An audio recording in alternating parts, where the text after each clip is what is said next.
Hey, how's it going, guys? Today I have the Lenovo V51 smartphone available for $50 on Amazon. Well, this thing is running quite an old firmware, Android 5.1 Lollipop, a 5-inch 1280 by 720 display, an MTK 6580 quad-core processor clocked at 1.3 GHz, 3G LTE. I didn't know there was LTE for 3G. Then there's a 2600 mAh battery, dual SIM, 2 megapixel front, 5 megapixel rear camera, GPS, it's an IPS display, and there's Wi-Fi. One thing that I like about this package is that you'll see that the tear is invalid, it says, so when it's opened up, you'll know that if it's used or not. Inside of the box, you get the phone itself here,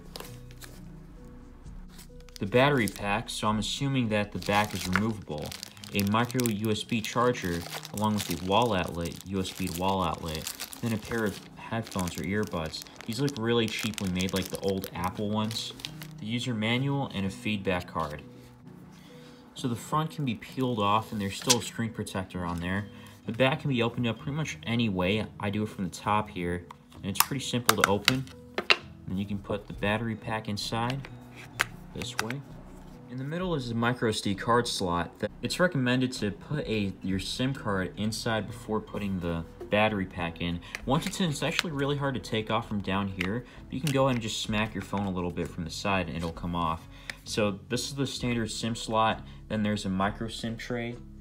So on top we have the 2 megapixel camera, the speakerphone, and I believe this is a sensor, I want to say.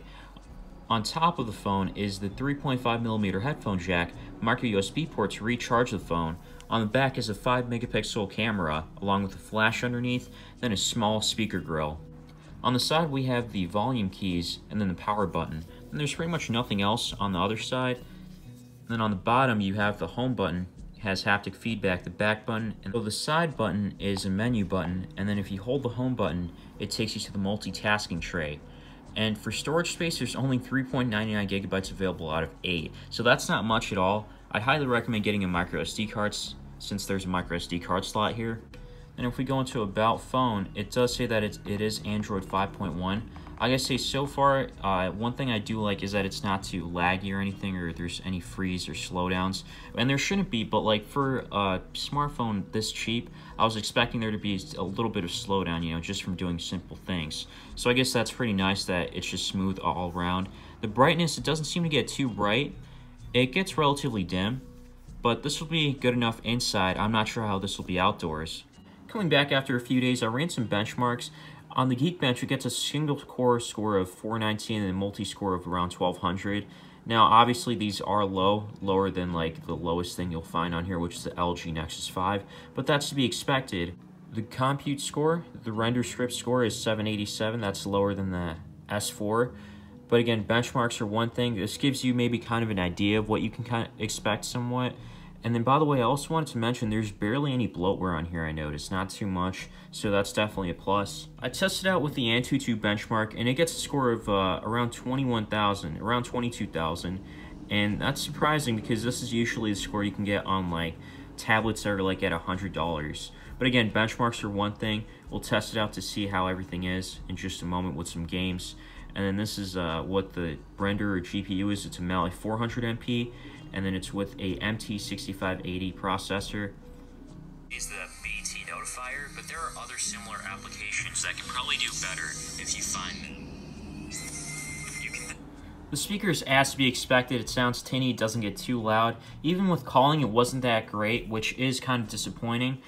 This also plays videos in 720p, but I tried 60 FPS, 720p at 60 frames per second, and it doesn't work well. The video was just choppy and slow, so that's also another disappointment. We're checking out the rear-facing camera here, and it can like focus in pretty well. I think HDR mode, okay, it was off, it looks like. And it does look like things are readable, so that's definitely a plus right there.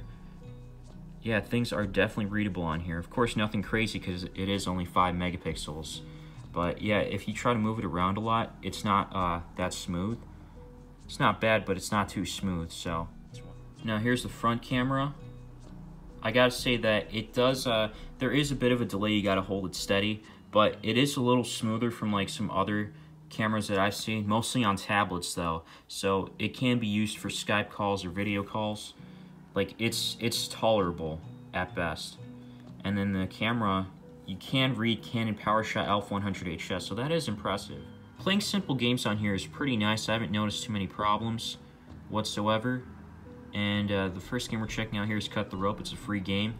And the screen does feel nice, like it's a 5-inch screen, just 720p. It may not feel sharp to a lot of people who are used to using high-end like phones, like, you know, an iPhone or like the Samsung phones.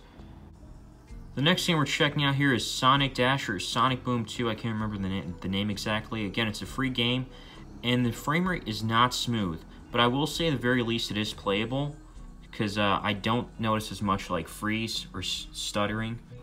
Honestly, I'm pretty surprised that it's even able to handle something like this for a phone of this caliber. Now, of course, if we try higher-end games like PUBG Mobile, that's definitely not going to work, because it is limiting with 1 gig of RAM. But nonetheless, it's still impressive. I just placed another call just to be sure, and I gotta say, the headset, or whatever you call the top here, I can't find the right word for it, you can hear the person pretty well, and I can hear them well too, and they can hear you, so no problems there whatsoever, except, again, when it's on speaker, you can't hear the person as loudly because of this here. This speaker is just tinny on the back here. But nonetheless, I gotta say, for what it is, it's overall surprisingly good, better than expected, because I had my expectations low, and rightfully so. Overall, I gotta say, for the price, I'm impressed. I would recommend this, but would you guys like to see a full review video? Let me know in the comments down below. Leave a like if you found this video helpful, and subscribe if you want to see more. As always, thanks for watching.